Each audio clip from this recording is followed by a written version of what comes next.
तुम्हाला दूर कुठेतरी डोंगर दऱ्यात भटकायचं आहे, साप किरडू असणार आहेत, गवत उंच वाढलेलं असणार आहे, की तुमचं घर अशा ठिकाणी आहे की आसपास साप किरडू पाली विंचू यांचा वावर असतो, मग तुम्ही या झाडाची माहिती घ्याच घ्या. हा आहे महाराष्ट्राचं वैभव. खडशेंगी, पाडळ, गरुड किंवा ट्रम्पेट ट्री या नावाने ओळखलं जाणारं, गर्द छाया आणि भरपूर सुगंधी फुलं देणारा हा वृक्ष सह्याद्रीच्या कडेकपारीत हा फुलतो. याच वृक्षाखाली उमानी 1008 दिवस शिवाची प्रार्थना केली आणि शिवाला प्रसन्न करून घेतलं. आणि म्हणूनच याची फुलं यायला सुद्धा आपल्याला 12 वर्ष तप करावं लागतं. मात्र एकदा फुलं फुलल्यावर सगळं रान ती सुगंधित करतात. अनेक कीटक, प्राणी, पक्षी, पशु याच्याभोवती गर्दी करतात, मध घेण्यासाठी, शेंगा आणि फुलं खाण्यासाठी.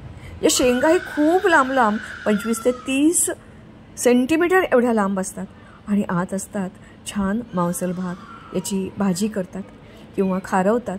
आणि सगळ्यात महत्त्वाचं अत्यंत औषधी.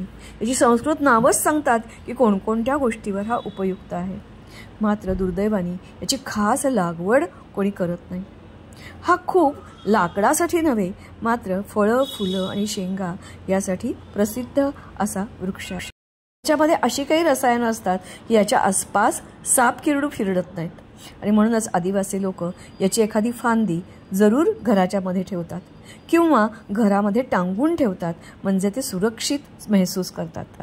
शेंगांच्या हात बिया असतात आणि त्यांना चंक पंख असतात आणि मग त्या वाऱ्याबरोबर दूरवर उडत जातात आणि स्वतःच रुजतात.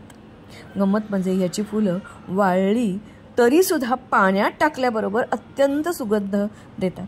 आणि म्हणूनच हा सुगंधी वृक्ष खरं तर बागेतही लावायला हरकत नाही. याच्या फांद्या आणि याच्या शेंगा या सापासारख्या दिसतात, म्हणून हा गरुड वृक्ष. ज्याप्रमाणे गरुडाला साप घाबरतात त्याप्रमाणे साप यांना देखील घाबरतात. हा दुर्मिळ वृक्ष जरूर आसपास लावा. याच्या फांद्या खूपच वेड्या वाकड्या, म्हणूनच दुरून सापासारख्या दिसतात. याच्या शेंगा काढणं, हा वृक्ष शोधणं ही असते मोठी कष्टाची कला.